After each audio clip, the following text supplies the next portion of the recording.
दोस्तों नमस्कार, मैं हूं परवीन शर्मा। आप देख रहे हैं transport and lorry problem channel. दोस्तों आज हम बात करेंगे फिटनेस के ऊपर।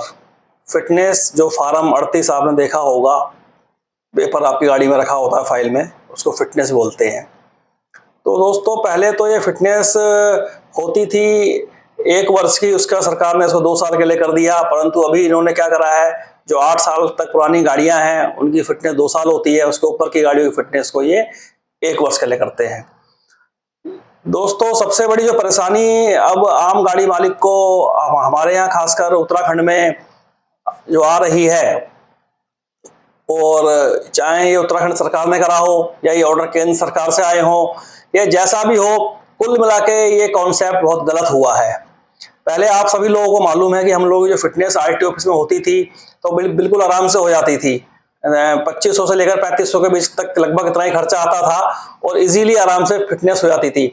वहाँ आरटीओ या आरआई ये लोग हमको इजीली फिटनेस करके देते थे और एक आम जनता की परेशानी को समझ के जल्दी काम हमारा वहाँ हो जाता था। हमको ज्यादा कोई पापड़ बेलने नहीं पड़ते थे, ज्यादा परेशानियां उठानी नहीं पड़ती थी। तो जनता को उससे बहुत राहत थी, और खासकर जनता में ही हम लोग, ट्रांसपोर्टर जनता में आते हैं, एक आम गाड़ी मालिक ओनर्स जनता में आते हैं हम लोग। तो दोस्तों अब इसको हटा के सरकार ने, धामी सरकार ने, पुष्कर सिंह धामी जी ने अलग अलग इनके सेंटर खुलवा दिए। और जब से सेंटर खुले हैं तब से जो खर्चा है गाड़ी ओनर का वो इतना बढ़ गया है कि जो काम हमारा पहले 3000 रुपए में होता था, वो काम अब हमारा सीधे सीधे 12,000 से लेकर 15,000 तक हो रहा है। कभी कभी 20,000 रुपए तक उसके लिए पैड करने पड़ रहे हैं। हालांकि सरकार की जो रसीद है वो शायद 2100 रुपए की है, परंतु रसीद की तो कोई इतनी कीमत नहीं है। उसके ऊपर से जो पैसा लिया जा रहा है उन गाड़ियों में हजारों तरीके की कमियां निकालकर, सबसे ज्यादा जो दिक्कत आ रही है आम गाड़ी मालिक को, आम ट्रांसपोर्टर को,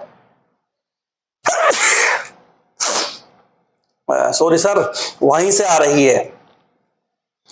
तो दोस्तों आखिर सरकार को इस तरीके के जो ये फिटनेस के अलग से लाड खोल दिए गए या अलग से इनमें फिटनेस कराई जा रही है, इससे सरकार को क्या लाभ हो रहा है मुझे आप ये बताइए। क्योंकि जो रसीद पहले कटती थी, सरकारी रसीद तो अभी भी वो कट रही है, तो सरकार को तो कोई फायदा हुआ नहीं। तो इसका मतलब यह है कि किसी बड़े नेता को इसका फायदा मिल रहा है, जिस नेता ने ये स्कीम लागू कराई है। और ये लोग इतना परेशान करते हैं फिटनेस करते समय गाड़ियों की, कि बहुत ज्यादा परेशान करते हैं, छोटी छोटी कमियों को निकालकर और उनका हर कमी का एक पैसा लेते हैं। कि गाड़ी की हाइट ज्यादा है 1000 रुपए, गाड़ी में साइड में ये लगा हुआ नहीं है ये पैसे, मतलब इस तरीके कैसे इन्होंने 15,000 के आसपास ले लेने हैं और तब जाके फिटनेस होगी। 10,000 तो मामूली सी बात है। तो ये कॉन्सेप्ट दोस्तों बिल्कुल गलत है। फिटनेस ऐसे जो पहले थी वैसे ही सरकार को कर देनी चाहिए, और अभी जो फिटनेस ये अलग से हो रही है इसको कराने का कोई फायदा नहीं है। और सबसे बड़ी बात तो मैं एक सरकार को और दूंगा कि फिटनेस का कॉन्सेप्ट ही खत्म कर देना चाहिए। फिटनेस होनी ही नहीं चाहिए, फिटनेस होने का कोई फायदा नहीं है। मैं आपको बता दूं, जो गाड़ी फिटनेस होके आती है वो पहले भी वैसी थी, फिटनेस होने के बाद भी वैसी है। आप एक 2100 की रसीद वैसी ऑनलाइन कटवा लो 2 साल में या 1 साल में, और जी हो गई फिटनेस। कोई जरूरत नहीं है इन गाड़ियों को, क्योंकि देखो जो भी व्यक्ति गाड़ी रखेगा वो टायर डलाई गई, इंजन सही हो गई, उसका सारा सिस्टम सही रखेगा तभी तो गाड़ी चल पाएगी। ब्रेक के बिना गाड़ी चलेगी नहीं, आपको ही पता है। तो ये तो है नहीं कि आपके लाड से होके गाड़ी आ गई और जी वहां से जी फिटनेस का सेंटर से गाड़ी होके आ गई तो उसमें कोई ऐसा कोई जादू आ गया कि उसमें जो कमियां थी वो सब दूर हो गई, ऐसा तो होगा नहीं। गाड़ी तो वैसी की वैसी रहनी है, जैसी पहले थी वैसी बाद में भी रहेगी। तो हर गाड़ी मालिक को पता है कि लाइटें मुझे उसमें रखनी है, रात को बिना लाइटों गाड़ी चलेगी नहीं, बिना ब्रेकों की गाड़ी चलेगी नहीं, ठीक है। गाड़ी की केबिन ठीक रखनी पड़ेगी, जो ड्राइवर के लिए पानी आएगा वो भीगेगा उसके अंदर, बॉडी ओके रखनी पड़ेगी, अपना माल जिसका जाएगा भीगे ना, इसलिए टायर होंगे तभी चलेगी, और रिमोट पर गाड़ी चलेगी नहीं कि साहब फिटनेस होगी तो टायर डल गया उसके बाद रिम पर चल रही थी, ऐसा भी नहीं होगा। तो फिटनेस का कॉन्सेप्ट कहीं से भी ठीक नहीं है।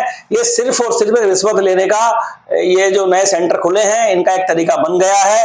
या तो इसको पुनः जैसे पहले आरटीओ ऑफिस में होती थी वैसे ही इसको होने दें, जो आम खर्चे में पहले हो जाती थी इजीली विदाउट प्रॉब्लम्स के, और या फिर ये जो सर्विस इसके फिटनेस के जो सेंटर खुलवाए हैं इनको इमीडिएटली बंद कर दिया जाए।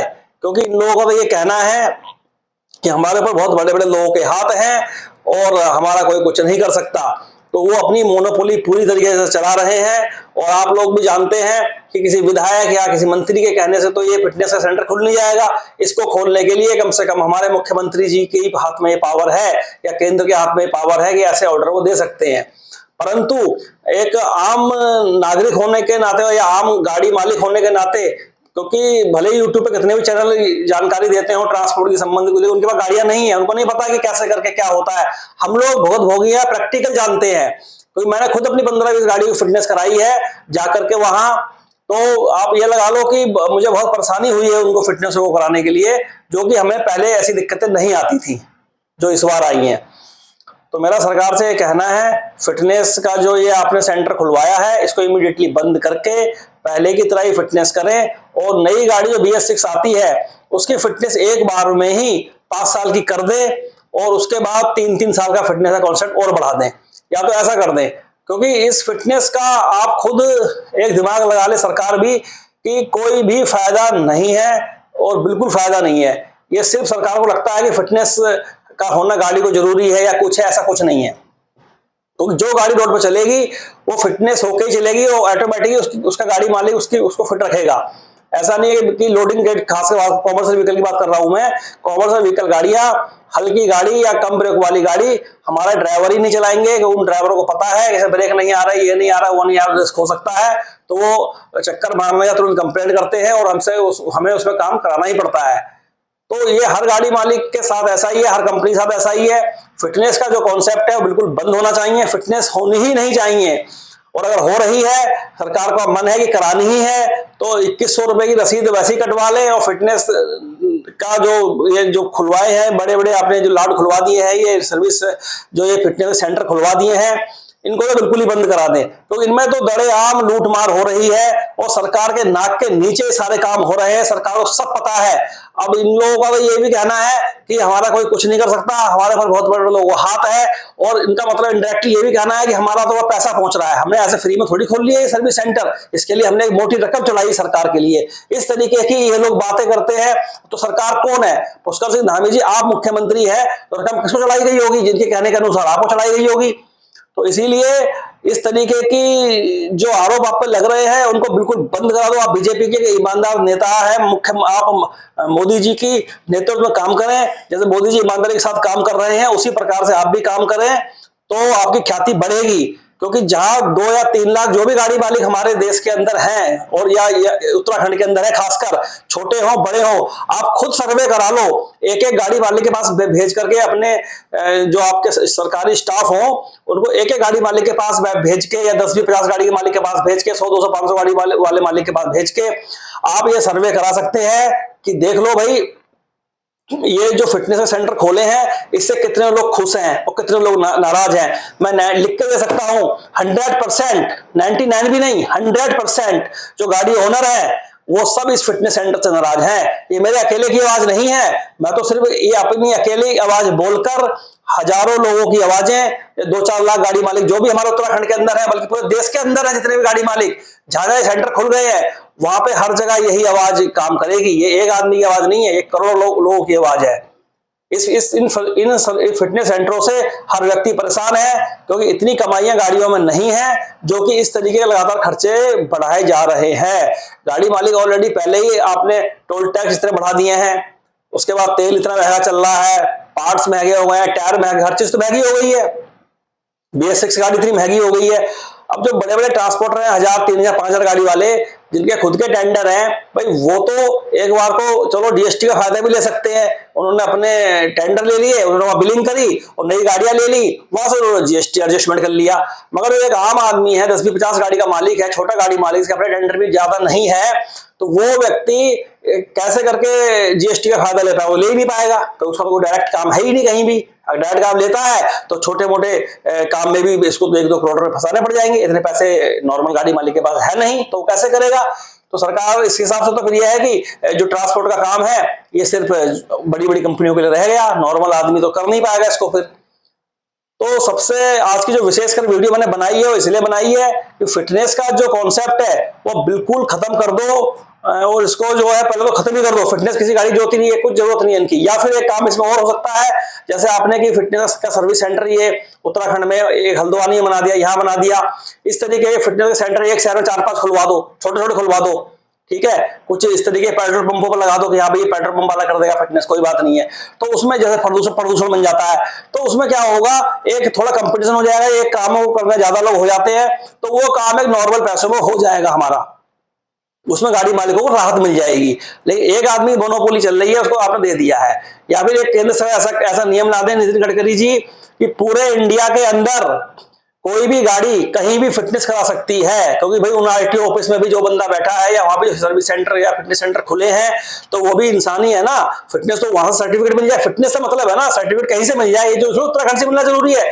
इस तरीके से भी सरकार कर देगी तो फिर भी बहुत बड़ा फायदा होगा। वो इसलिए होगा बड़ा फायदा, फिर ये लोग सोचेंगे यार फिटनेस रामपुर जाकर करा लेगा, ये बरेली करा लेगा, इसके आसपास कौन से कई सारे इलाके हैं, हल्द्वानी करा लेगा, तो ये फिर नॉर्मल रेटों में काम करेंगे। फिर इनकी जो दादागिरी चल रही है वो दादागिरी कम हो जाएगी, खत्म हो जाएगी। तो सरकार या तो ऐसा कर दे, तो उसमें भी हम लोग एग्री हो जाएंगे, सारे गाड़ी मालिक। मैं भी तो सारे गाड़ी मालिक तो मैं बोल रहा हूँ एग्री हो जाएंगे, मुझे पता है ठीक है। लेकिन इस तरीके की मोनोपोली जो चल रही है इस समय, जो परेशान कर रहे हैं फिटनेस करने में, ये स्थिति किसी गाड़ी मालिक को पसंद नहीं आ रही है। हर गाड़ी मालिक इसके खिलाफ है। आप ये ना समझे नामी जी कि ये सिर्फ मेरी अकेले की आवाज है, ये आवाज मैं बोल अकेले रहा हूं मैं। लेकिन इस पर हम लोगों ने शुरू में काफी गाड़ी मालिकों ने ऑब्जेक्शन भी लगाए थे। हम लोग गए थे डीएम साहब के पास भी, लेकिन हमारी कोई सुनवाई नहीं हुई, बिल्कुल भी नहीं हुई। हल्द्वानी में भी जो फिटनेस सेंटर खुला तो हल्द्वानी के लोगों ने भी इस पर ऑब्जेक्शन लगाया, लेकिन किसी ने नहीं मानी। तो या तो इसको आप बिल्कुल बंद कर दें फिटनेस के कॉन्सेप्ट को, या फिर ऑल इंडिया फिटनेस कहीं भी हो जाए। इस तरीके से केंद्र सरकार कुछ कर दे इसमें, तो वो चीज केंद्र सरकार के हाथ की है, तो केंद्र सरकार को बोलूंगा मैं। या फिर उत्तराखंड सरकार ऐसा कर देगी चलो ठीक है 2-4-5 सर्विस सेंटर और ऐसे खुलवा दिए जाए, फिटनेस सेंटर, जहां भी आदमी फिटनेस करवा ले गाड़ी की अपनी।